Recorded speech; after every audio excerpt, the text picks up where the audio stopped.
Hello students, एक्जियन academy के YouTube channel में आपका स्वागत है। स्टूडेंट्स, इससे पहले वाले वीडियो में हम लोग फिजिकल वर्ड के इम्पॉर्टेंट टॉपिक को डिस्कस कर चुके थे। आज हम लोग नया टॉपिक डिस्कस करेंगे, unit and measurements.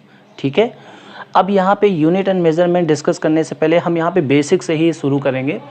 Unit and measurement, हम देखिए कोई भी फिजिकल क्वांटिटी है उसको मेज़र करने के लिए कोई ना कोई यूनिट यूज़ करते हैं।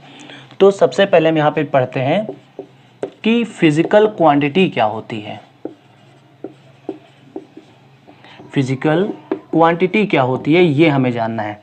तो all those quantity which can be measured directly और इनडायरेक्टली, यानी हर वो क्वांटिटी जिसको हम डायरेक्टली या इनडायरेक्टली मेजर कर सकते हैं। And all laws of physics can be explain in terms of that quantities, और उस क्वांटिटी के टर्म में हम हर लॉ को हम एक्सप्लेन कर सकते हैं। तो ऐसी क्वांटिटी को हम बोलेंगे फिजिकल क्वांटिटी। ठीक है, समझ में आ गई बात। हर वो क्वांटिटी जिसको डायरेक्टली या इनडायरेक्टली मेजर कर सकते हैं और फिजिक्स के सभी लॉज को हम उन क्वांटिटीज़ के टर्म्स में एक्सप्लेन कर सकते हैं, ऐसी क्वांटिटी को हम लोग बोलते हैं फिजिकल क्वांटिटी। ठीक, ये जो फिजिकल क्वांटिटी होती है ये तीन टाइप की होती है। पहला है फंडामेंटल क्वांटिटी, दूसरी है डिराइव्ड क्वांटिटी और तीसरी है सप्लीमेंट्री क्वांटिटी। अब ये जो फंडामेंटल क्वांटिटीज़ होती है ये क्या होती हैं, समझिए कि फंडामेंटल क्वांटिटीज़ क्या होती हैं। ऐसी क्वांटिटीज़ जो दूसरी क्वांटिटी से इंडिपेंडेंट होती हैं, डिपेंड नहीं करती हैं। ये टोटल कितनी होती हैं? ये टोटल होती हैं 7 फंडामेंटल क्वांटिटीज़ होती हैं। जैसे नंबर 1 मास, नंबर 1 क्वांटिटी है mass, number 2 time, number 3 length, number 4 temperature, number 5 यहाँ पे ये आ जाएगा करंट, नंबर 6 ल्यूमिनस इंटेंसिटी,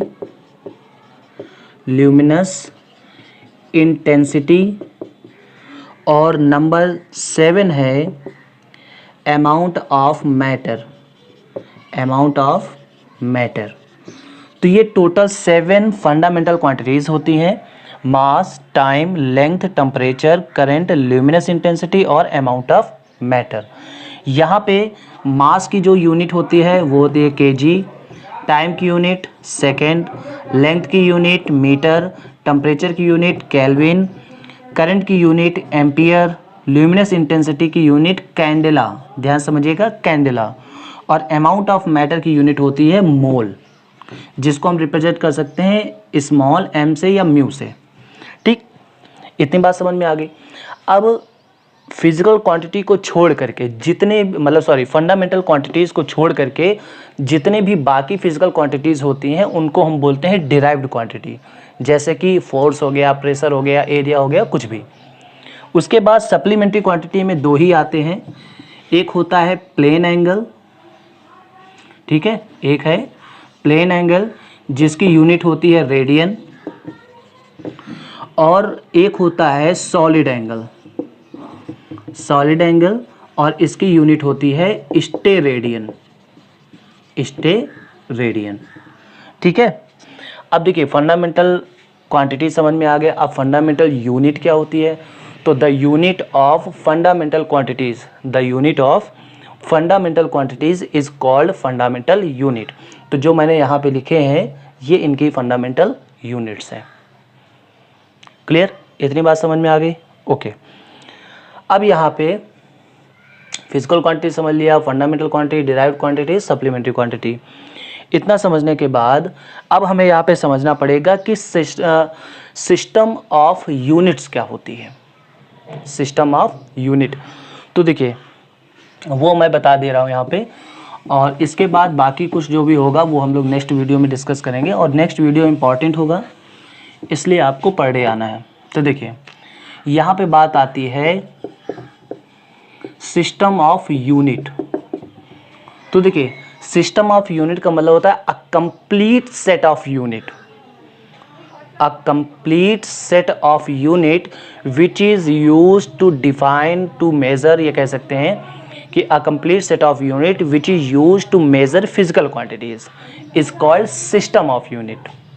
ठीक है, मतलब ऐसी यूनिट्स का ऐसा सेट जिसमें हर फिजिकल क्वांटिटी को मेजर किया जा सके, हम वो कहेंगे सिस्टम ऑफ यूनिट।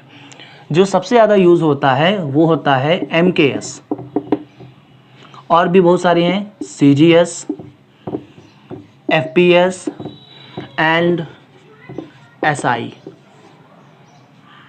ठीक है, SI सिस्टम ऑफ यूनिट क्या होती है वो हम लोग नेक्स्ट वीडियो में डिस्कस करेंगे, बट अभी हम बता दे रहे हैं कि MKS, CGS और FPS सिस्टम ऑफ यूनिट क्या होती है। MKS सिस्टम का मतलब है मीटर किलोग्राम सेकेंड, मतलब अगर लेंथ हो तो मीटर में हो, मास हो तो किलोग्राम में हो, और टाइम हो तो सेकेंड में हो। मीटर, किलोग्राम, ठीक है, किलोग्राम और सेकेंड। यहाँ पे सेंटीमीटर, ग्राम, सेंटीमीटर, ग्राम और सेकेंड, और यहाँ पे फुट, पाउंड और सेकेंड। ये इनके मतलब हो गए। अब देखिए इसका मतलब देखिए कभी भी न्यूमेरिकल सॉल्व करते समय हमें सिस्टम ऑफ यूनिट का बहुत ज़्यादा ख्याल रखना पड़ता है। अगर कोई फिजिकल क्वांटिटी MKS में है तो उसके मतलब अगर एक भी क्वांटिटी MKS में है तो हमें उस क्वेश्चन के हर एक क्वांटिटी को MKS सिस्टम के हिसाब से ही बदलना पड़ेगा। कुल मिला के न्यूमेरिकल सॉल्व करते समय हमें ये ध्यान रखना है कि जो फिजिकल क्वांटिटी उसमें आई हैं उन सब की यूनिट सेम होनी चाहिए। कैसी होनी चाहिए? सेम, चाहे वो MKS हो चाहे CGS हो। और ये जो FPS है ये यहाँ का नहीं है, मतलब ये इसको हम ब्रिटिश सिस्टम ऑफ यूनिट कह सकते हैं। तो जो यहाँ यूज़ होते हैं वो MKS, CGS और SI। ठीक है, तो ये हो गया सिस्टम ऑफ यूनिट। अब इसमें SI सिस्टम ऑफ यूनिट क्या है और ये सब चीज़ें ये हम लोग नेक्स्ट वीडियो में डिस्कस करेंगे। अगर अभी तक आपने वीडियो को शेयर नहीं किया है तो अपने फ्रेंड्स के साथ शेयर कीजिए, चैनल को सब्सक्राइब कीजिए। हैव अ गुड डे, जय हिंद।